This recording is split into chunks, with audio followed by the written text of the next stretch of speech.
Hello and welcome to EELE 101, Introduction to C Programming. And today we will look at operators and expressions. So the question for today is, what operations can C perform?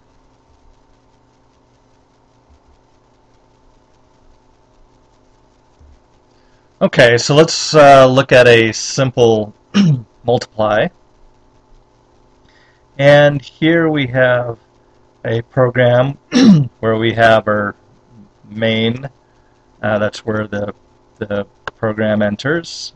We are going to define three double variables, A, B, and C.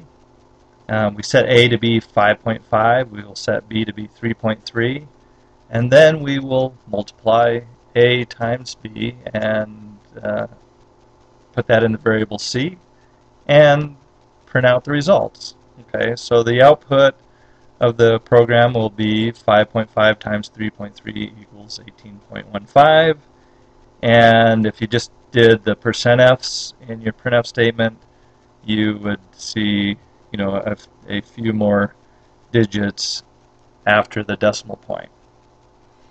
Okay, well, let's go through this program to see what's actually happening inside a CPU or a computer.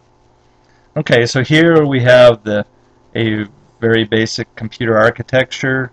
We'll have input here. Okay, so this means that we can put things into the computer via the keyboard or mouse. Okay, and of course there's other inputs as well, but these are the basic ones. And then we have outputs such as the monitor to display or printer to print out something. Okay, so we won't worry about this too much. We are more interested in actually what's happening inside the CPU and how this is interacting with memory that's attached, that's on the motherboard. Alright, so let's go back and look at our C program. Okay, so what's actually happening when we declare these three variables, A, B, and C, to be of type double? Okay, well, what that is doing is that is instructing the compiler to reserve space in memory. Okay, so it's going to go off and say, oh, at this memory location, which we are saying is hexadecimal 100, is reserve a spot. And instead of having to remember that memory location, all we have to do is just remember that this is associated with variable A. And it will do that for variable B. So this is will be placed in hexadecimal 1FE2, and we don't have to memorize that address. We'll just remember B, and the same thing for C. Now, these memory addresses are just made up because the compiler will do that for you, and you really won't know where it put it. You will just know that A is stored somewhere in memory. Okay, so that's all that statement is doing. It's just saying I need storage locations. I need 3 of them, and I will call them A, B, and C, and these have to be of type double. Okay, so double is 64 bits or 8 bytes, so we need 3 locations where each has a certain amount of space allocated, and that is 64 bits. Okay. Alright, so that creates a memory spot for us. Okay, so now we go down to these statements where we say A equals 5.5. Okay, well, when that runs, the computer will actually stick the value 5.5 in A, and of course A is somewhere in memory. Okay, so this goes and finds that memory location and sticks 5.5 there.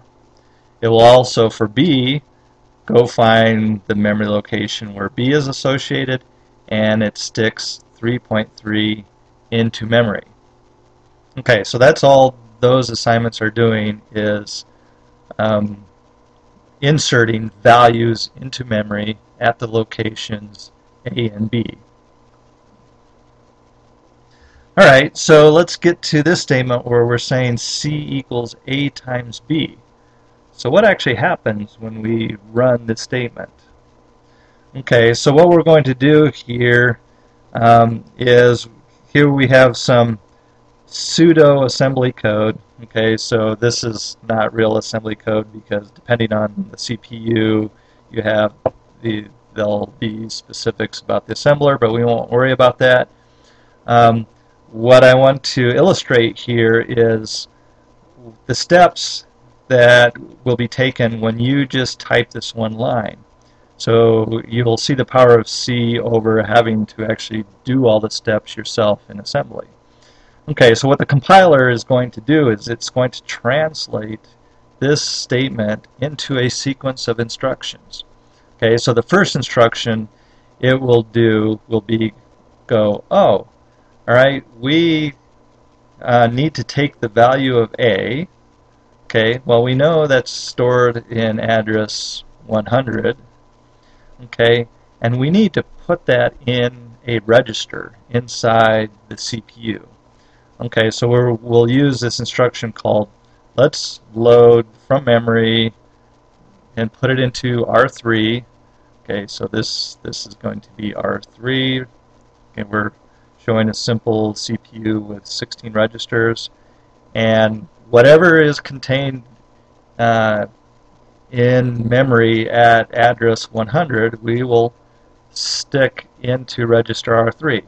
Well, we've already set the contents of that memory to be 5.5, so that content gets loaded into register 3, and that's what that first instruction does.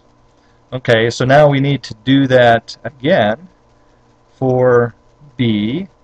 So we will go off and find the contents, what's in the contents at 1FE2, that's 3.3, and then we will load that into register 4.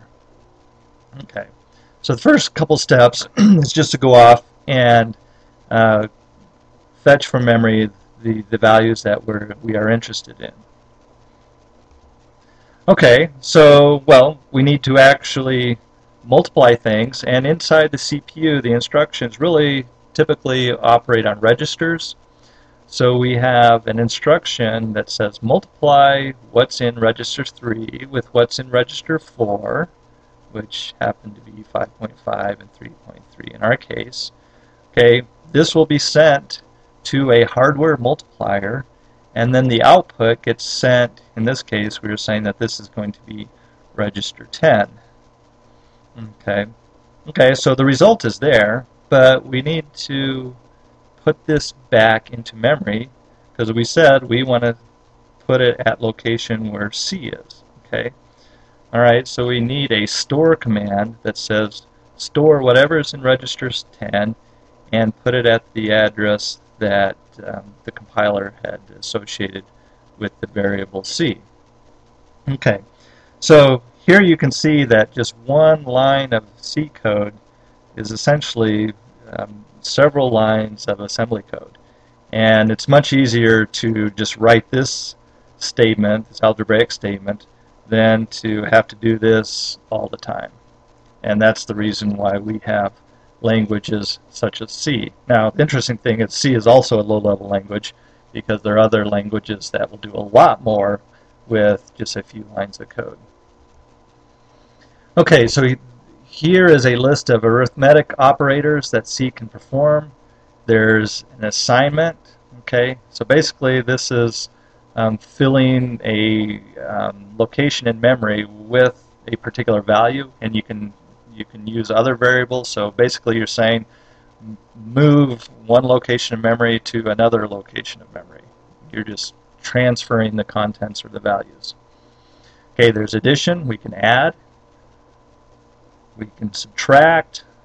We can multiply, which is the star. We can divide, which is the slash. And then here we have this something called modulo. Okay, what this does is we do a division, A by B, but we don't get the entire result, we only get the remainder. And then there's increment, which is plus plus. We can either do it before or after, and I won't go too much in the details here. And we can also decrement. Alright, so here's a question. Here we have 4 double variables here, so we've added D. We've set A to be 3, B to be 4, C to be 5, and now we have a statement, or an expression here, where D will be A plus B times C. So the question is, do we go A plus B, okay, which is 3 plus 4, and then we multiply that by 5, which becomes 7 times 5, and that's 35.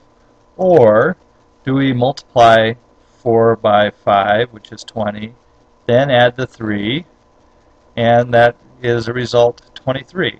So how do we know what's going to happen? Okay, so in C, you have to realize that there's something called an operator precedence.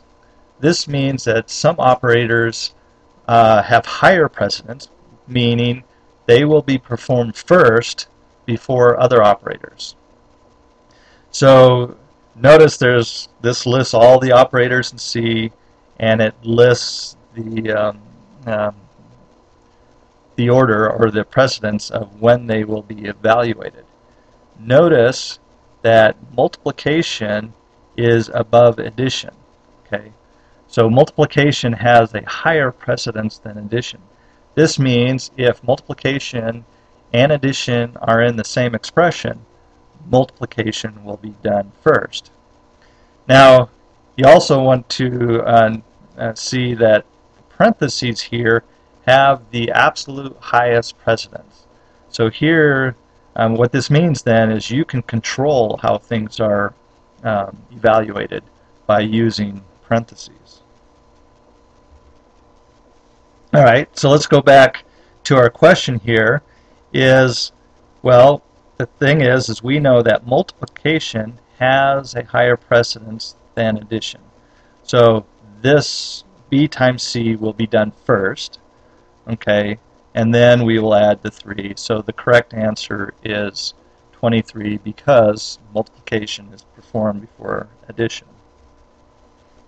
Now, if we wanted it the other way, we wanted 3 plus 4 first, then we have to use parentheses because that has higher precedence than multiplication, and so that tells the compiler to do A plus B first, then multiply by C. Okay, so there are other other operators, and these are known as bitwise operators. The reason we are interested in these is when you get to the point of controlling your race car, you will be dealing with hardware, and the way you control hardware is through registers, and individual bits in registers can do specific things, and so you need to know how to manipulate bits in memory or registers. Okay, so here we have bitwise not. Okay, so this is known as a complement. What this means is if it's 0, turn it to 1. If it's 1, turn it to 0. Okay, you just flip bits. Okay, we have bitwise and. Okay, so we can go and A and B. We will see later there's truth tables, but essentially we can look at if we have inputs 0, 0, 1, 1, 0, 1, 0, 1, okay, and we can create a table called and this will be the output. Okay, if it's 0 and 0, the output will be 0. If it's 0 and 1, the output will be 0. If it's 1 and 0, the output will be 0. Only when both of them are 1 will we get an output of 1. Okay, so this will be how we can manipulate 2 bits, and if we add it together, the result will only be 1. if both of them are 1. We also have an OR function. Here the output will be 1 if any of the inputs are 1. Okay, here we have an exclusive OR where the output is only 1 when the input bits are different. Okay, we have a left shift. That means we can move the entire bit sequence and shift it in the register either left or right, and we can control how far or how much that shift occurs. Okay, so one of the common operations that we need to do on register is to set a bit.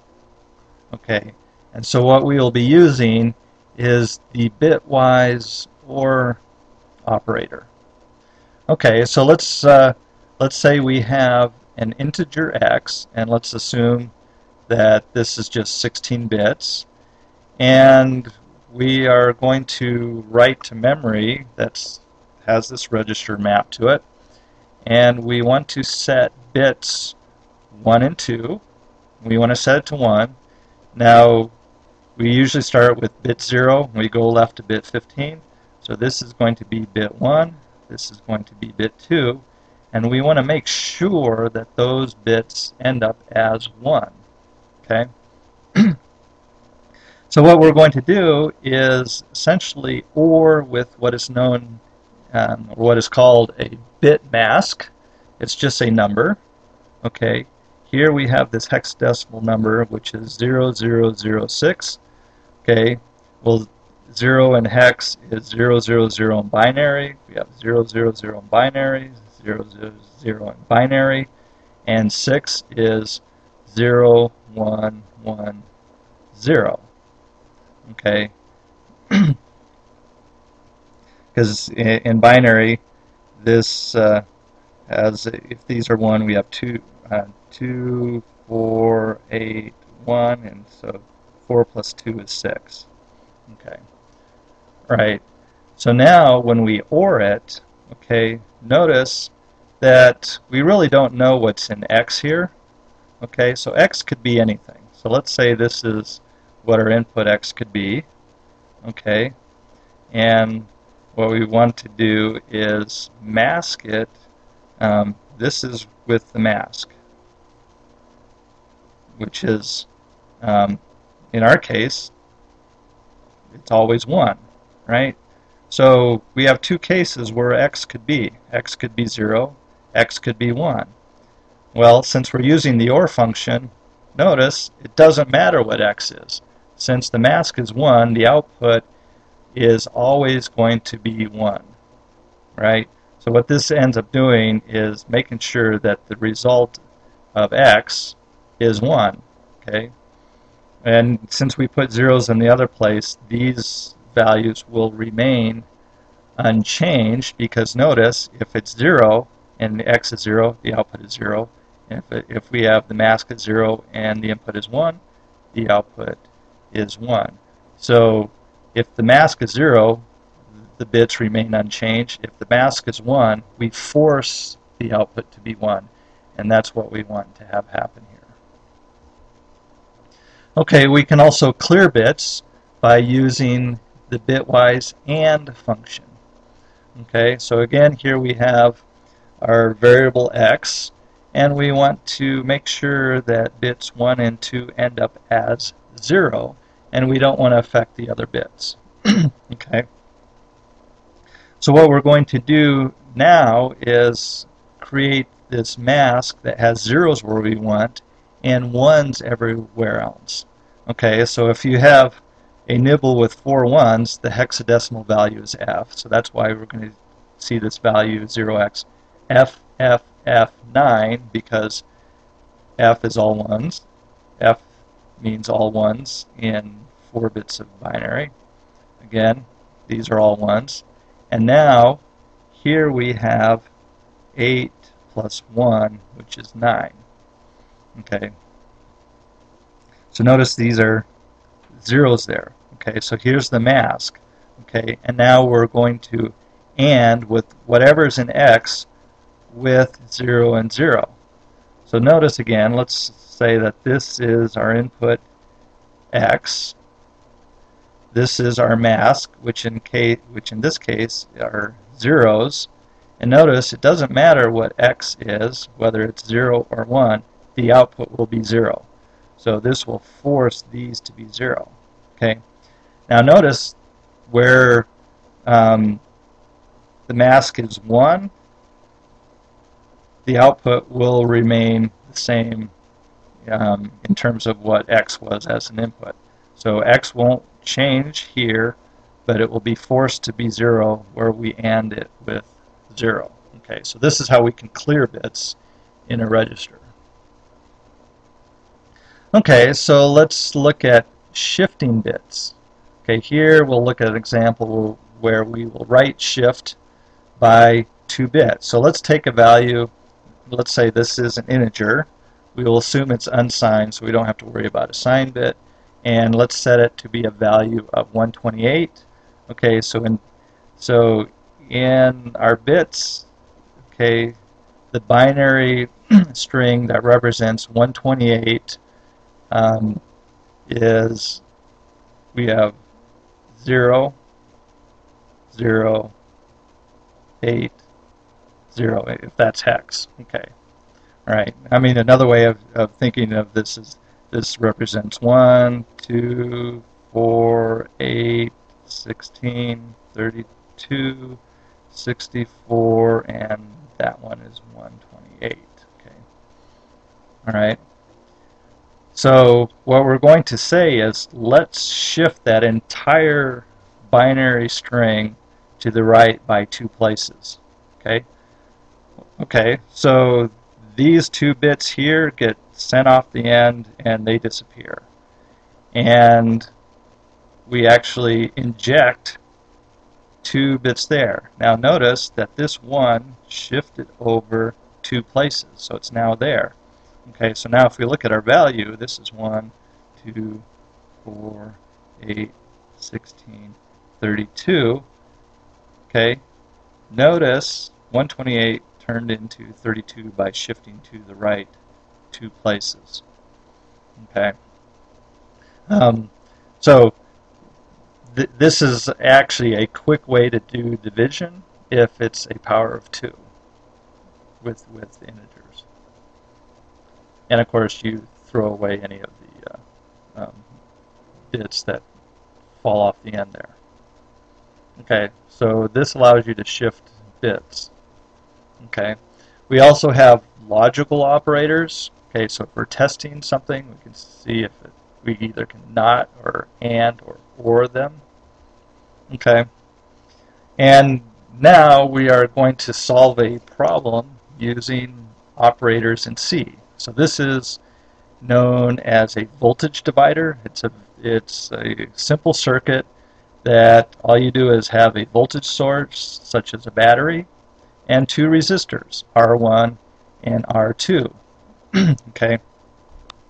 All right. So you've seen Ohm's law. Okay, where what this means is voltage is just proportional to current times the resistance.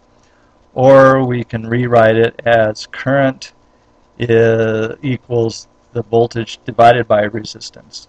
One way you can think of it, sort of as an analogy, would be voltage would be like water pressure. So in your house, you would have a pump that would be supplying pressure to your water system. Current would actually be the flow of water.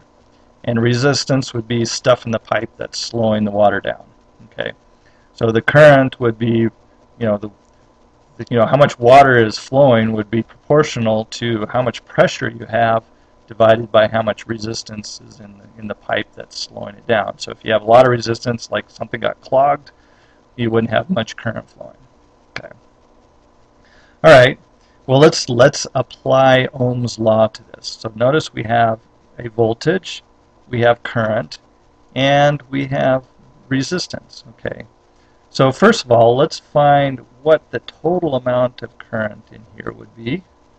Okay, so applying Ohm's law is this is going to be V1, or the source voltage, divided by the total resistance. And here, for that path, the total resistance is going to be R1 plus R2. Okay, so the voltage divided by R1 plus R2 is going to be the total current flowing here. Okay, but what we are interested is actually the output voltage, or the voltage across R2. So what voltage is that going to be? Well, let's just apply Ohm's law again. Alright, well, guess what? We already know what the current is because we just calculated. So that current that's flowing in this loop is going to be the same current flowing across R1, and it's going to be the same current flowing through, actually I should say, R2. Alright, well, what is that current? Okay, well, we just calculated it, so let's just plug it right in and multiply it by R2.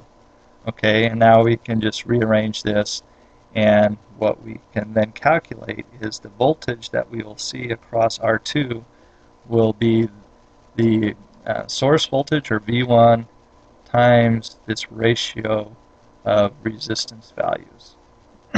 Okay.